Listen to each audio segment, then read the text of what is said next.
Please stand. This February 5th, 2026 meeting of the Dublin City Council is hereby called to order. I'd request that Pastor Sonny Wilkes provide our invocation. After the invocation, please remain standing for the pledge to the flag. Pastor Wilkes. Good afternoon. Heavenly Father, we thank you for this gathering, this meeting. Bless it, make it fruitful and productive. We thank you for this day, another day that the good Lord has made. We will be glad and rejoice in it. Bless the leaders of our beautiful city, Dublin. Bless their families. Protect each and every one. And watch over us, Lord, and your blessed will be accomplished in all of our lives as we work together to promote the kingdom of God. In Jesus' name we pray. Amen. Amen. I pledge Allegiance to the flag of the United States of America and to the republic for which it stands, one nation, under God, indivisible, with liberty and justice for all. Thank you, Pastor Wilkes, for the invocation. We'll begin our meeting with approval of the January 15th City Council meeting minutes. Those minutes have been provided to you previously. Does anybody have any amendments or questions regarding the minutes? Made a motion to approve. Second. We have a motion to approve from Councilman Smith, a second from Councilman Brown. All those in favor, please say aye. Aye. If any are opposed, nay. The ayes have it. Item number 2 is approval of bills over $15,000. Mr. Powell. You have a copy of all those bills in your packet. Does anybody have any questions related to those bills? Make a motion we approve. All right, Second. we have a motion to approve the bills over $15,000 from Councilman Griggs, a second from Councilman Godfrey. All those in favor, please say aye. Aye. If any are opposed, nay. The ayes have it. Item number 3 is approval of purchases over $15,000. We have 2 of those this evening. The first is for a storm drain replacement on Regency Circle. The second is for a 2025 Chevrolet Traverse. On the first item regarding the storm drain replacement, Councilman Griggs has indicated that he may have a conflict on that. So I understand you're going to recuse yourself, Councilman Griggs. All right, so Councilman Griggs will step out of the chambers as we discuss item 3A, storm drain replacement. Mr. Powell. This is a storm drain replacement, a corrugated metal storm drain that exists, and this is one of the low spot of this neighborhood that is off of Regency Circle and is in need of replacement. It's been failing. The street department has gone out and serviced it a number of times, but now the entire line needs to be replaced. This is for about 180 feet worth of pipe and some road work. TES submitted a quote for this at $42,771, and staff recommends that we allow TES LLC to do this work. This will be paid for out of the 2006 SPLOST that we have some money remaining in due to a change order reduction on the Jackson Street Crosswalk project. All right, so again, our 2006 SPLOST, which is almost 20 years ago that it was approved, we had some extra funds left over in that SPLOST that can be used to pay for the storm drain replacement. We've discussed this in pre-council as far as what the purpose is and what's going on with the property around it. Are there any questions at this time? Just curious, after this expenditure, how much is going to be left on the 2006 SPLOST? A very nominal amount. Okay. Okay. All right.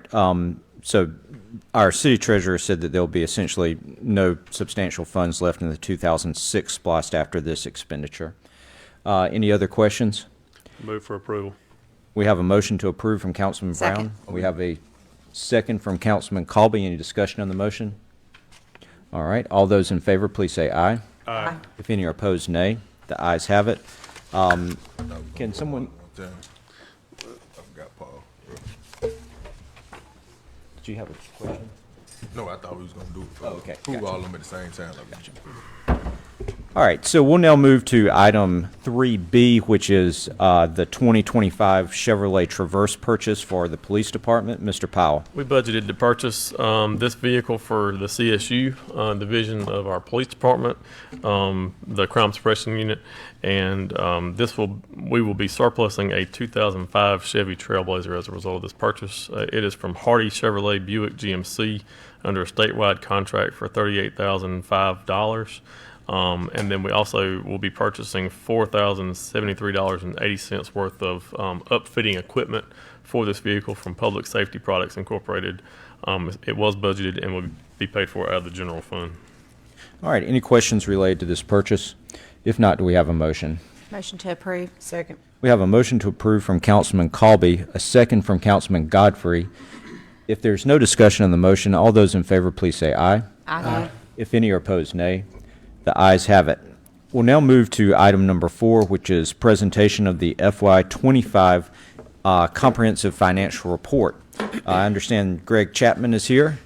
Mr. Chapman comes to us annually to tell us the results of the accounting firm Nichols Colley that does the audit of our financial statements, and tell us how we're doing as a city as far as presenting our financial information. Mr. Chapman.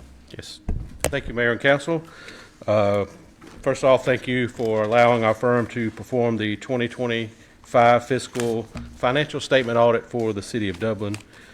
We performed the audit of the financial statements, and we're currently finishing up the single audit, which is the audit that is required for federal awards. When the city spends over $750,000 of federal grant money, we have to perform what's called a single audit. That's being completed as we speak and should be done by the end of this month. As far as the financial statement audit, the city's financial statements, our job is to render an opinion on the financial statements. The financial statements are the city's financial responsibility, and our job is to render an opinion on those financial statements by following auditing standards generally accepted in the United States. And as a governmental entity, we have to follow governmental auditing standards, and that merely just adds another layer of requirements on us, which include independence, additional independence requirements, and additional CPE requirements, which have additional CPE for governmental standards. Audit doesn't provide absolute assurance. There's no way I can look at every transaction for the city, or you would have us here all year, and the fee would be exorbitant. So we do sampling and testing to render our opinion on the basic financial statements. The result of our audit is an unmodified, which is what we call a clean opinion. That's what you're looking for. It's the highest level of assurance you can receive in a financial statement audit, and that, as I said, means that they are fairly presented in accordance with generally accepted accounting principles. In addition to our opinion letter, we do issue a report on internal control that is required under governmental auditing standards, and that is our report on internal controls. We do not render an opinion on internal controls, but we do have to report on any findings that we may identify in reviewing internal controls as a part of our financial statement audit. And I'm happy to report, as a part of our audit, we did not identify any findings, material weaknesses, or significant deficiencies as a part of our internal control review. In doing a financial statement audit, the state only requires that you perform a financial statement, a set of financial statements in accordance with GAAP. The city has elected to go above and beyond that requirement and perform an annual comprehensive financial report as prescribed by the Governmental Financial Officers Association, and that just adds a little more data for the reader, for the citizens, for the for any banks or other financial institutions that may want to assess the financial soundness of the city, and that adds some MD&A and some statistical information that shows trend analysis and that type of information. The city prepared that full what we call an ACFR for fiscal year 2025. They did submit the same for fiscal 24 and received the certificate of achievement. What happens in that process is that full report is submitted to the GFOA. They have someone that sits and goes through it and completes a very long checklist to make sure all the components of that report are there. And then they send a score sheet and any comments or any recommendations for improvement. And then as we go through the 25 report, those improvements or suggestions are implemented, and we move forward. Not very many cities do this. In the state of Georgia, only 54 cities out of 535 municipalities received that award to date for fiscal 2024. So that is an achievement for the city. As a part of our audit, we also issue a separate communication to the City Council, which is Require communications, that's not anything unusual. We issue a similar communication to every government and to every commercial business or any other kind of entity we audit. And that's just all of the required communications that we're to provide. It includes highlight of the significant accounting policies of the city. It does identify that this year that the city did implement GASB 101, which is a change in how governments account for compensated absences. Compensated absences are vacation time and sick time that the city provides to its employees. The standard setters decided that we needed to change how that's accounted for, so the city implemented those changes this year and restated the beginning balances in accordance with the standard. So that is described in the notes to the financial statements. That communication also goes over significant accounting estimates and disclosures. It reports that there were no disagreements with management as a part of the audit. If we would have had any of those, we would have had to report that to you. Happy to report there were none. If there had been any unrecorded misstatements, now if there had been material recorded misstatements, I could have not rendered my opinion, but if there had been any that weren't material, I would have had to report those to you. Happy to report there were none of those. And then we have to report to you that we are independent. I cannot serve on city council and do your audit. That's one piece of it. I also can't perform certain services. You can't hire me to come in and tell you how to account for things and then me come in and audit it. So we do have to maintain independence as far as influence on, and as far as management is serving on in management, as also in the services we provide. And then very quickly, I'll just provide a few financial highlights. At this point, we are now 7 months or more into the next fiscal year, so this is all looking into the rearview mirror. But just looking in the second column, total revenues, this is just for the general fund. Total revenues were about $17.5 million. Total expenditures before transfers, $19.2 million. With the excess of the expenditures over the revenues, $1.6 million. And then other financing sources and uses, most of that is transfers from other funds. Some of that's ARPA, some of that's from the gas fund, water sewer fund. The net of that transfers in, transfers out, all is a positive $5 million to the general fund, resulting in a net change in fund balance. So if you want to call that profit, if you would, at the bottom line for the general fund for the year, $3.3 million, resulting in an ending fund balance of just under or just over $9.8 million. Flipping over is a pie chart just showing the expenditures for the general fund, where the general fund spends its money by function. As you would expect to see, about half the city's expenditures are spent on public safety. That's police protection, fire protection. That's very typical for a city, and most county governments run in the 40 to 50% range. So that's what you would normally expect. 18% on public works, and then 14% on general government. General government includes your purchasing, finance, administration, all those departments. And then looking at fund balance history, 5-year trend, you do see an increase in the last year. That was some funding reimbursements from ARPA and some additional funding from the gas and water and sewer in the last fiscal year that bumped that up. So, and then the increase in revenues during the past year for intergovernmental grant revenues and some licenses were positive in the past year. So that brought the total fund balance for the general fund alone at $9.8 million. And then finally, almost finally, your enterprise funds are the business type funds that the city has that provides enterprise in nature. It's like the business type activities the city has. There's 6 of these funds in the 2025 report. The first one's water and sewer, ended the year with $34 million in net position. Now that's not cash, so or something that you can spend. The water and sewer, especially water, sewer, and natural gas, have a lot of capital asset and infrastructure. So looking at the very bottom, if you just take the unrestricted net position, you have just under $10 million in unrestricted net position to spend on future improvements and operations for that fund. Natural gas, ending the year with just over 12 million in unrestricted net position. Sanitation, $4.2 million.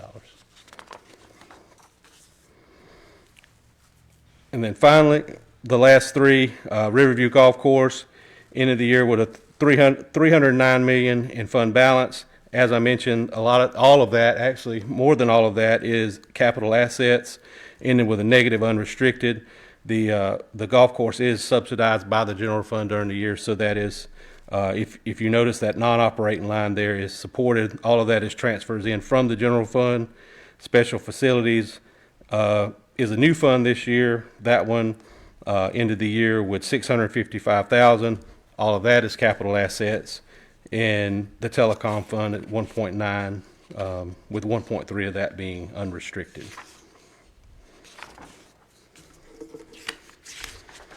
And then the last page is just highlighting the investment that the city is making in its with its SPLOST dollars. This year, the city invested $6.6 million of its SPLOST dollars in the city. Most of that being in water and sewer system enhancements, publics, and then next will be public safety and public works projects and equipment that were made during the year. So as you can see, the city is investing those SPLOST dollars, that penny sales tax that is being made by the citizens of the city and those from outside the city, is being used to support the city's equipment and infrastructure. This year, $6.6 million. And again, thank you all, and I'd be happy to answer any questions. All right, thank you for that overview. Are there any questions from council members regarding this? I'll just say for the public's benefit that this 2025 annual comprehensive financial report is available in full online on the city's website under the finance department page. In this financial report, you'll receive, or you'll have access to, all information regarding all financial funds of the city, how the city spends your tax dollars, the projects that we invest in, and how much money we have in each of those funds. So if you have any questions about the finances of the city, it's all transparent, it's all available online, and of course our staff is available to answer any questions that you have about how your money is spent. And I think it's very important in this council that we have total transparency about all of our financial transactions and our overall status. I think it's also important just to say again that for 37 years in a row, the City of Dublin has achieved a Certificate of Achievement for Excellence in Financial Reporting. Hopefully we'll get it again this year. We go above the standards, above the minimum standards required by law to provide additional financial reporting to the public. And so I want to thank our staff for all the good work that you guys do. I know Blake Daniels is our city treasurer and has been responsible for making sure the numbers match since you've been in this position. I know that you work with our city manager as well to make that happen. So thank you, Mr. Chapman. Are there any other questions or comments? All right, thank you very much. Yes, do we have a number for our overall net position? Total? Not in this handout, but it is in the front. There's the government-wide financial statements. That'll show you the governmental activities column and a business type activities column. So the governmental activities will show you all of the governmental funds as in a format that's like a business would. So it's going to show you net of all the capital assets and the debt related to those. And then the business type activity column is for all those enterprise funds in one single column. So it'll show you the net position for both. And I did mention the GFOA submission was done, but also we did get the submission to the Georgia Department of Audits was submitted timely by December 31st. Great. All right, and did you know the answer to Councilman Smith's question? He was asking what the overall government net position was, I guess cash position for all the funds. The unrestricted net position in the enterprise funds is a little over $27 million. So annually, when we're discussing days of reserve, what's available that's not restricted or already committed, that number last year was a little over $25 million. So we actually saw like 2.175 increase on the enterprise. Yeah, so I wonder. Okay. That's separate from the general fund, which we looked at there. Yep. So the general fund with about 9 million more takes it to around 34 million. Yes, that was roughly 35 million Okay. unrestricted unassigned. All right. Any other questions? All right. Well, thank you, Mr. Chapman. Appreciate it very much. All right. The next item on our agenda is item number 5, which is a first reading of an ordinance to rezone a parcel from neighborhood business to high-density residential development. Mr. Powell. This is ordinance zoning map amendment 2601, an amendment to the official zoning map of the city of Dublin, Georgia, as previously amended for the purpose of rezoning 22.52 acres more or less of property located at parcel D10B 210, Dublin, Georgia, from B3, which is neighborhood business zone, to R5 high-density residential development zone. The proposed use is for single-family residential development. This is a piece of property that's off of Woodlawn Drive. It's directly, almost directly across from the Woodlawn Apartments. You may have seen in the recent, 6 months or so, that lot was cleared, and it is the plan is to have a more dense residential development there. And we are working with the developer on that. The first step, though, is getting the property rezoned. I will say, for the council's benefit, this did go before the planning commission and was unanimously recommended for approval. And we'll have, this is just the first reading, though. Okay. All right. So this was the first reading of the ordinance. There will be a second reading and a public hearing at the February 19th City Council meeting. This says at 9:30 a.m. That's right. That's right, because we have a special time for our next City Council meeting. So 9:30 a.m. on February 29th will be the public hearing on this. 19. 19th. February 19th. 9:30 a.m. So if anybody wants to make any comments about this proposed rezoning, that'll be your opportunity to make a public comment regarding that before we vote. All right, we'll now move to item number 6, which is a resolution to approve an amendment to our future land use map and our joint comprehensive plan. Mr. Powell.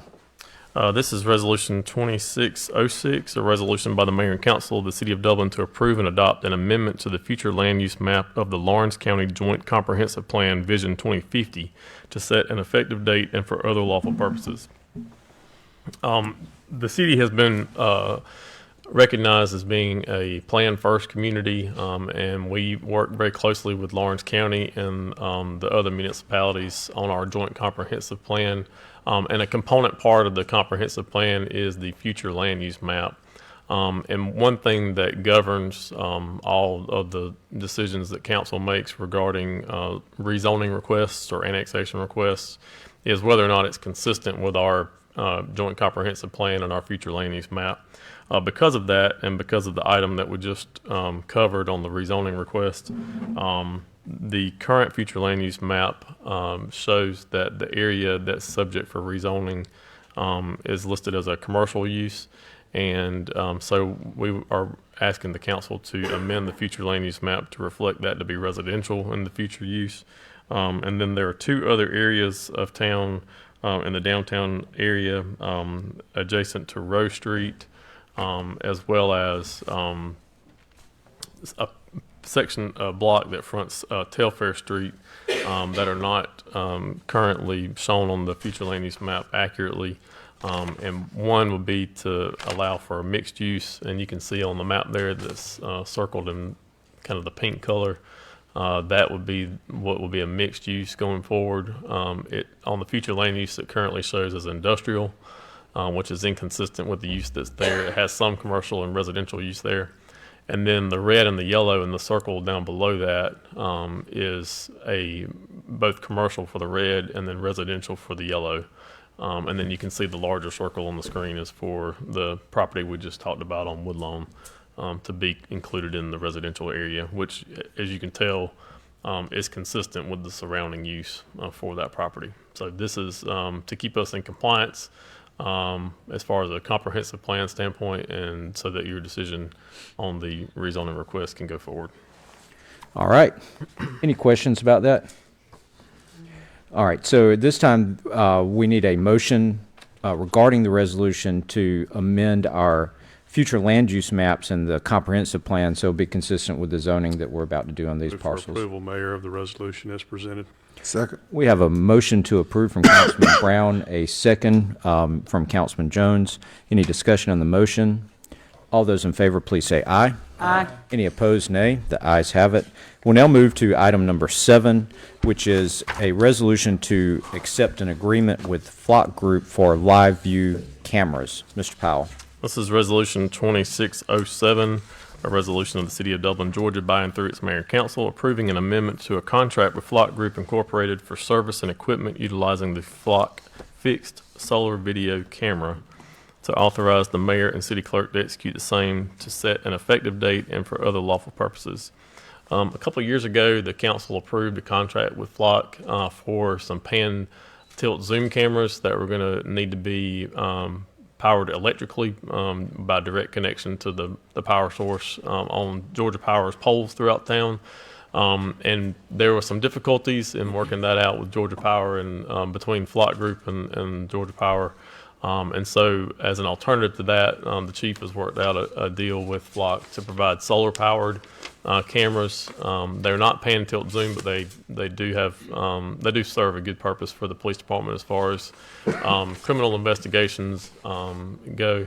And so they're being strategically placed around town, and in fact, they've been in place since July the 1st of this year, or early in July this year, or this past year. And we are asking the council to approve this resolution to, one, modify the agreement with Flock to accurately reflect the type of cameras that we have, because the current agreement shows a different style of camera. And then also to get this agreement in consistent with our fiscal year so that we can more easily track it and budget for it going forward. We did already pay for the first year of service back in 2023 when we first did this agreement with them, and we're getting credit for that. But there will be a payment that's due in the next fiscal year starting in July coming up, and we will be paying for that with some opioid money. The city has participated in, you may have seen there's been a lot of litigation regarding opioids with both the manufacturers and the distributors of opioids throughout the United States. And there have been class action lawsuits that have been filed regarding those. There's been a number of them, and we've participated in several of those and are receiving payments from those lawsuits. And the money that we get is supposed to go towards combating, criminal activity, particularly associated with, or that can be associated with opioids and its harmful effect on the community. So these cameras will fit within that criteria, and so we'll plan to fund that next payment with the opioid fund. All right, and for those who are interested in the numbers, on page 101 of the 2025 Comprehensive Financial Report, you can see the information regarding the opioid settlement fund. And as it turned out, we received $29,000 more last fiscal year than we expected or budgeted to receive. So we have a little bit of extra money in that fund to help fund these cameras. Any questions for staff from council members? Do we have a motion? Motion approved. Second. We have a motion to approve from Councilman Griggs, a second from Councilman Jones. Any discussion on the motion? If there's no discussion, then all those in favor, please say aye. Aye. Any are opposed? Nay. Ayes have it. We'll now move to item number 8 on the agenda, which is a resolution regarding approval of a construction contractor for a new public works facility project. Mr. Powell. This is Resolution 2608, a resolution of the City of Dublin, Georgia, by and through its mayor and council to approve the engagement of Dublin Construction Company as the construction manager at risk for the renovation and repair of the City of Dublin Public Works Street Division Facility Project, to authorize the mayor to execute and deliver an agreement for the same, to provide for authority for approvals of expenditures for the project, set an effective date, and for other lawful purposes. We solicited requests for qualifications through a public advertised process, and we had a city staff committee that evaluated those and is recommending that Dublin Construction be engaged as the construction manager at risk on this project. As you may know, the city purchased a warehouse along Madison Street We call it internally the cotton warehouse because it used to be owned by Roach and they housed cotton in the building. But we plan to renovate the facility to use it for our street division and incorporate their office space and some common area space as well as shop and warehouse area for them.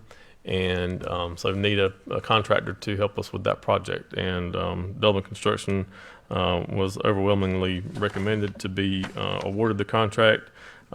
Their overhead costs and monthly fee is expected to be just shy of $16,000 a month for the length of the project, and then their fee for their services is expected to be 4% of the project. And so council is asked to approve them. We do have some things up in the air a little bit with this project, and we'll work with them on that. I see that Mr. Chris Morris from Dublin Construction is out here in the audience in case the council has any questions. Thanks for sticking with us. But other than that, I ask that council approve this resolution. Motion to approve. Second. Everybody wants a part of this one. So we have a motion from Councilman Jones, a second from Councilman Colby. Any discussion on the motion? I think, if y'all don't mind, I'll just real briefly talk about some of the things for the public's benefit that we discussed at pre-council. Robert, do you mind pulling the map up? Currently, our street department is at the end of Washington Street, just past the Oconee Gym, and our public works director, Robbie Petrie, has talked about how difficult it is to get all the equipment from the street department from that facility through down Washington Street through the South Side neighborhood, especially in the summer when you've got kids outside playing, to safely move that heavy equipment through a neighborhood. And plus, it's inconvenient because it's not in the middle of town. It's not accessible to a major highway. So for years, we have been trying to plan for how to move the street department and other public works out of the South Side neighborhood into places that are more industrial or more accessible to major roads and more centralized. So for the 2024 SPLOST, the council approved $1.5 million for a street department relocation to the Madison Street property. And it just, everything takes time in government. You have to approve the money, you got to budget the money needs to come in through the sales tax, you've got to acquire the property, you've got to design the building. But now we are at the stage where we have a rough idea of what it's going to cost, we know roughly where it's going to be, have a rough idea of what the design of it is going to be, and so we're ready to ask Dublin Construction to come in and be the construction manager for the project. And a construction manager, if you bring them on early enough, they can work with the architect and the design team to find ways to reduce cost. You know, a typical way that governments in the past did big contracts like this is that they would have an architect come in and design it all and then bid it out, and whoever was the lowest bidder would get the design. But we found that if you, and other communities have found, that if you bring in the contractor ahead of time, they can actually get that design to a point where they can find cost savings, and it won't cost the public as much money. So I think that our engineering department and also our financial people have enjoyed or like using this process now, this construction manager process, so that we can bring those contractors in early and find cost savings on the project. So the overall goal here is to get Public Works and the street department moved to a better location where there's going to be less impact on a neighborhood where families live.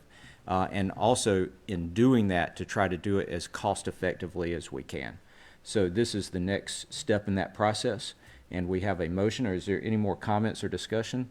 Motion to approve. So we have the motion to Oh, approve. sorry. We have the second. So all those in favor, please say aye. Aye. If any are opposed, nay. The ayes have it. And thank you for coming for this, and look forward to working with Dublin Construction on this project. Thank you, Chris. All right. Let's move to item number 9, which is discussion and action on declaration of surplus. Mr. Powell. We have five items for council's consideration for declaration of surplus. And if council approves, they will be listed for sale on Gov Deals. Got a number of vehicles and then a few smaller items that are slightly used. All right. Any questions? Do we have a motion? So moved. Second. We have a motion from Councilman Brown, a second from Councilman Jones to approve these items for surplus. All those in favor, please say aye. Aye. If any are opposed, nay. Ayes have it. All right, at this time, it's an opportunity for citizens' comments. If there are any citizens who would like to make comments, now is your opportunity. Ms. Smith?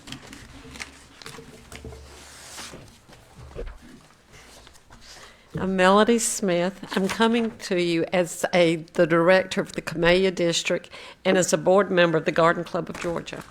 National Garden Club is encouraging us to come out and speak to our communities about what we can do for the 250th celebration of our country. They are encouraging us to promote planting plants in red, white, and blue throughout our communities. Knowing that the spring planting season is just around the corner, I would love for the city of Dublin to consider in your areas that y'all are financially responsible for, is to plant red, white, and blue. And I really would love it done before the end of March because we're having the huge statewide fundraiser for the historic landscape preservation in Dublin. We were able to have it here because I was the district director, and they said, where do you want it? Thomasville, Macon, or Moultrie, or Valdosta? I said, we're having it in Dublin, Georgia. So we're expecting to bring in 300 to 500 people to Dublin on March the 28th. And I've been beating the roads here downtown this afternoon. Merchants are excited about it. It is to bring people to Dublin.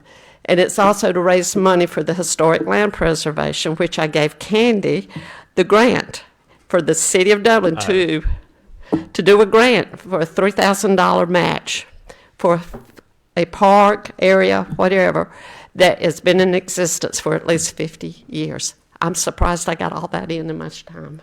All right, good job. All right, thank you, Ms. Smith. Appreciate all that you do. All right, anyone else? Any other citizens' comments this evening? All right, if there are no other citizens' comments, then we'll go to staff and council comments. Mr. Daniels. All right, everybody's kind of switched places around here now. Groover. No comment. Ms. Rozier. No comment. All right, Councilmember Brown. Thank you, Mayor. I just want to thank everybody for being here. Thank you, Ms. Smith, for what you do on a daily basis and in helping beautify our community. Also want to thank Nichols Cawley and also thank our staff, Blake Daniels, your staff, as well as Josh Powell and the rest of the city staff in leading the preparation of our comprehensive audit. Thank you. All right, thank you, Mr. Brown. Mr. Jones. Thank you, Mr. Mayor. I'd like to thank everyone for coming out. Echo what Mr. Councilman Brown said about staff, Ms. Smith, everyone, work they've done, Blake, great job. Also, like remind everyone that our Black History Banner application is out. It'll be out. The deadline is March the 2nd. So please, if you know someone that you think should be worthy of a historic trailblazer, fill out the application and get it to us. It's online. I have some applications. You can get them offline. So please, please, please do that. And everyone be safe and stay safe. And Valentine's Day is around the corner. So, man, spend that money. All right.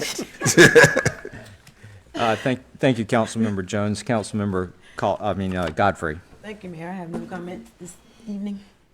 Trying to get over to the Hub Dudley event. Okay. Councilmember Colby. No comments. Councilmember Griggs. Just have a good weekend and stay safe and warm. All right. Councilmember Smith. Just to reiterate what everyone said, let's have a safe weekend. All right. And Councilmember Chain. No comment. All right. Mr. Powell. I would like to remind everybody that our next council meeting on February 19th will be at, the pre-council will be at 9 o'clock that morning, and the council meeting itself will be at 9:30, and that is to make space for our strategic planning. The council every year meets with key city staff and maybe sometimes some others to plan out the upcoming year as we've entered our budgeting season at the city, so we'll try to do some good planning for the upcoming year.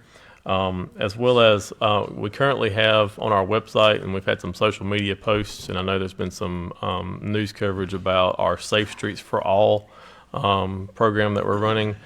We got a grant for this, and there's some surveys out there that we'd like for the public to engage in. If you've got any concerns about safety in our streets, please do utilize that and give us your feedback, and we invite the public to participate in that. Go ahead. I just want to say it's a class, Ms. Brenda, if you want to come and speak on it, it's a class at Catherine Gray tomorrow, 1 to 4. There is tomorrow at Captain Gray Library. There is it's called Hoga Money Smart Readiness. It's a small business. It's for a small business violation grant, and where they have them teaching, and they say, not understanding I got, I arranged for it to come down, but they say they got a lot of money to give away. So I encourage everybody that comes that got small businesses or have something that they want to come to this class. It's from 1 to 4 at Catherine Gray Library, and I think you'll find it very interesting. All right, so that's from 1 to 4 tomorrow at the Catherine Gray Resource Center, a small business resource meeting. Revitalization grant. Okay, great. Thank you, thank you, Commissioner Chang. All right, I want to just say a couple of personal words. I appreciate Councilmember Jones, who is our Mayor Pro Tem, for filling in for me at the last meeting. As most people know, my father passed away recently. And I want to just say thank you to the community for the outpouring of support. There's so many phone calls and letters, and it made me really appreciate all the things that our community does for each other.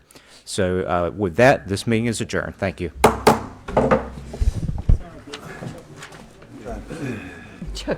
Oh, that was